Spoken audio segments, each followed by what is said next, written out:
and the reaction is so strong, and that people uniformly have an opinion on this.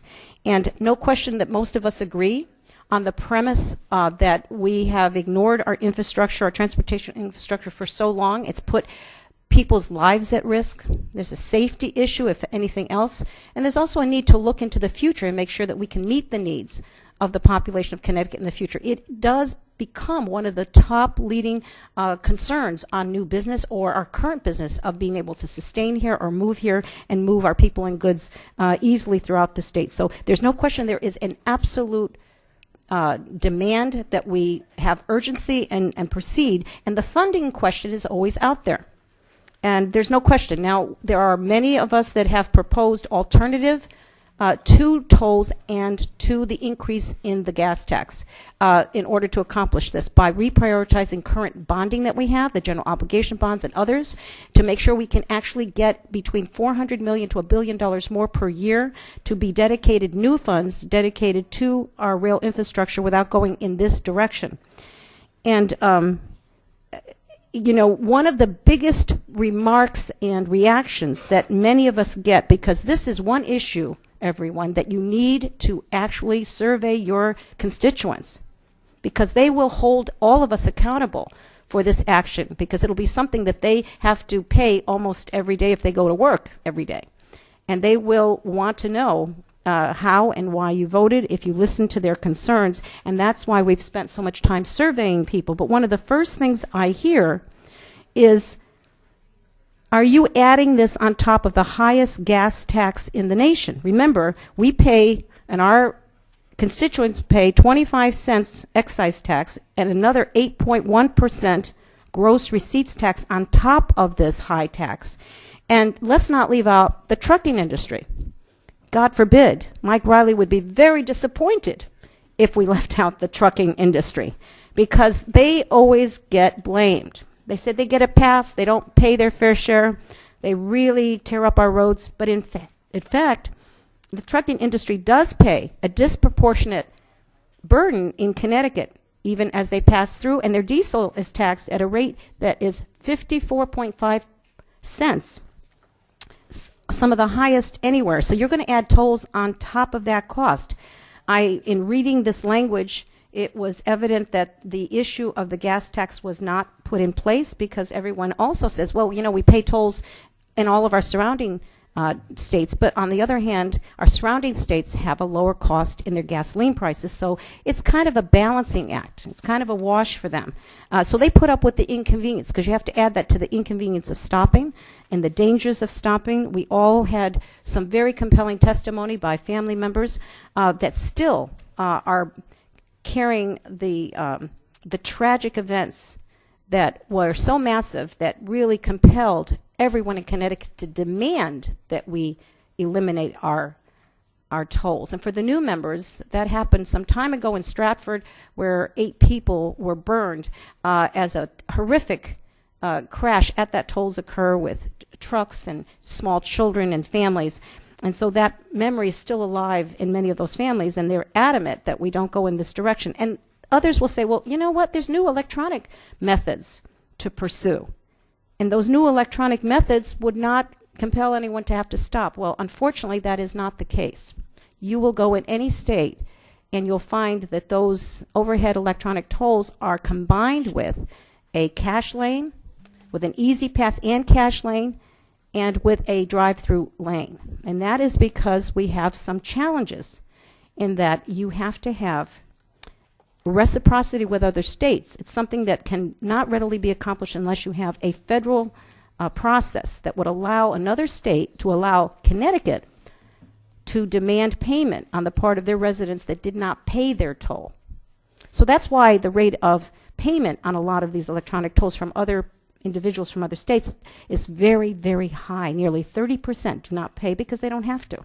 Nobody is going to come after them. There's no penalty. So you have this issue of how much are you really going to gain from this, other than the aggravation, the slowing down of traffic, the increasing pollution in the atmosphere, the higher cost and pain that disadvantages our residents versus others. We're a very small state, And since this is no longer a border toll bill, it is a bill that allows widely for the state to put tolls in any of our state highways.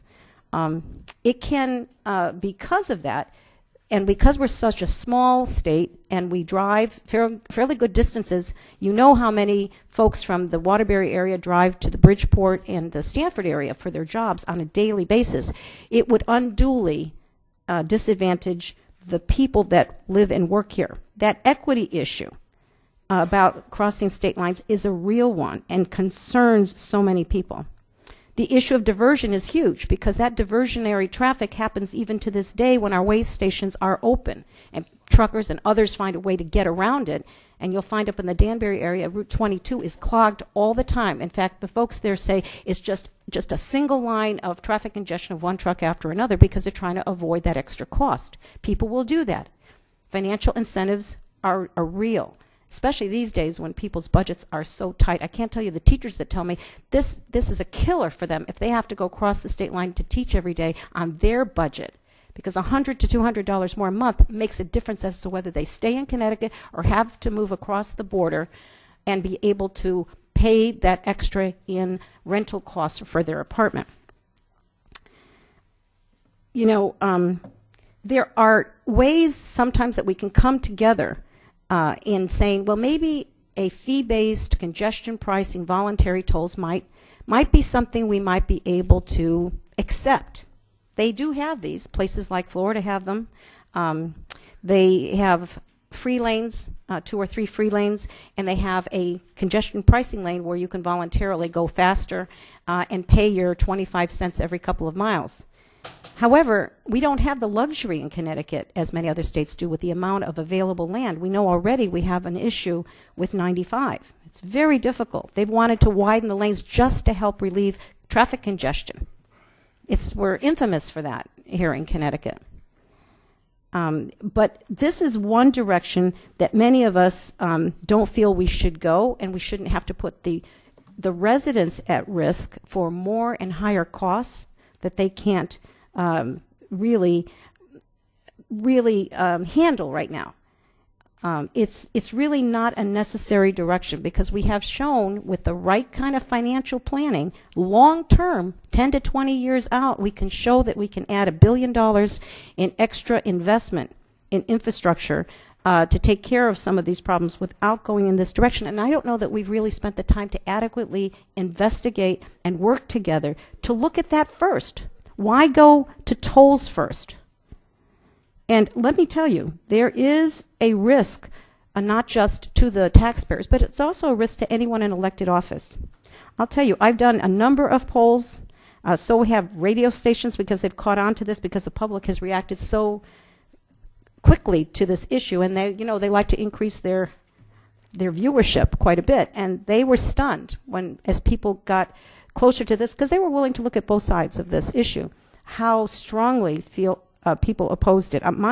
My survey has come out 80% against. That's huge. That's like the year of the spending cap, 82% of the public. That's not a 60-40 or 52-48. This is obviously those individuals considering this, you're considering a political risk. But more importantly to me, when I was a freshman, one of the best advices I got from the other side of the aisle, Representative Fox, who is the father of some of the other Representative Foxes that we've had here in this. And he said to me, Toni, just consider three C's of legislation. The 3 C's are, number 1, vote with your conscience first. Number 2, vote with your constituents second. And thirdly, the last, was vote with your party caucus. And if you stick to those principles, you'll do okay. You'll be able to, hold on to this very difficult process over time. And in this case, clearly for me, it's where my conscience and my constituents agree. And that's a comforting feeling because I think I know I'm doing the right thing when I'm speaking on their behalf, and they need for me to speak on their behalf. Because this really will change their daily life. Not just an occasional vacation when you think you have to travel somewhere else, but this is every single day. Getting to work, teaching school, going to the grocery store, going to the doctor. If you're on fixed income, goodness, and one of the areas that the public has trouble with is credibility. And I think we've addressed some of those issues by year after year bringing up the issue of lockboxing those transportation funds, because the public is pretty skeptical right now. Any additional fee, any additional cost says, yeah, but you guys, raid that all the time. You use it for other things. As soon as the budget gets tight, right? You reach in and you use it for something else. So here you're going to add more burden of tax and cost to our daily life, but are you going to use it for the roads that I'm using? Are you going to improve the trains? We don't believe you. And all of the work we've done today to address that with all these bills, it's still not possible to make sure, even the bills we talked about, because there were some no votes. You would think every single bill protecting transportation would get a yes vote, right? But there's some no votes because, in fact, it's very difficult to put a lockbox. Look at how hard it is on the spending cap, right? That was, a constitutional amendment passed by 82% of the voters, and the legislature says, well, no, hold off. We don't have to change the Constitution. We're going to put it in statute, and it's in statute. And year after year, gradually, after each challenging budget, that sense of adhering to the letter of the law has been weakened year after year. And year after year, more and more items are taken off budget, so it doesn't count to the spending cap. So people feel the same way about this lockbox, that it may look good in practice, but in writing, on paper, but in actual practice, that doesn't always. And I've heard it from many of my good friends that feel strongly that, well, don't tie the hands of future administrations because you never know what emergency might come up. And how do you define emergency from year to year? So there is still a great deal of concern that this is not going to be credible, and that loopholes will continue to be there, and that lack of confidence is going to be there. So for so many of these reasons, and by the way, there are those that raise the question of this particular bill as it's written, all of these things that have to go in place, is it going to be done by our DOT or is it going to be done by an outside consultant? And there's a lot of consulting firms out there. We've had some pretty controversial headlines recently that members of the administration could be working for firms that really concentrate on tolls as their business and so forth. What is this accomplishing? Why is it causing so much pain, and where's the gain? How could we put ourselves as a legislature in this painful position, and yet also the public in a painful position? How are we gaining if we were to move in this direction? And why some of us feel so passionately about spending so much time talking about this? Because once the foot is in the door and you put something in place, it's very difficult to take out. Just imagine how far we had to be moved to actually pull up all these tolls all over Connecticut. Had to be something really momentous, and that's our concern, because once we move in this direction, it'll be very difficult to undo, absolutely undo. And I will tell you from personal experience, as one that has not one but 2 easy passes on each of their cars and travel in the tri-state area and beyond, I have watched in the last 15 to 18 years how a $1 toll has become a $4 and $5 toll, how a $4 going over the George Washington Bridge has become $14, how a 50-cent toll has become a $4.50 toll, and the pressure to increase those costs are so strong, whatever happens. I think for us as a state, it's a dangerous direction to go. I could probably talk about this all day, and I have done that, but I will not do that because I know there are other people that feel just as strongly as I do that this is the wrong. Cannolis are melting over there. So to reiterate some of the, and I will finish and conclude with this, most feel that this is just another tax on top of the highest gas taxes in the country, that it unfairly targets and would be burdensome mostly to Connecticut residents, particularly than out-of-staters, that the revenue projections wouldn't be realized, that would cost to build what could be between $1 and $2 billion worth of infrastructure, which may only produce if we're lucky, $50 million or $70 million per year in revenues, that commuters would divert and cause a lot of congestion on our local roads, Out-of-state drivers may not pay. They may not be able to force to pay, that people still don't trust we're going to use these funds for their intended purpose, and tolls are highly unpopular and politically a risk for anybody voting for them. Thank you very much, Mr. Chairman. I so appreciate that. I've really enjoyed debating this issue with you, not just this year, but over the year, because I know your intentions are extremely honorable. No one is gaining from your taking and sticking your neck out on this. You really believe this in your heart, that this is the right thing to do, and I respect that very, very much, and will agree to disagree, I know, as this process moves forward. Thank you.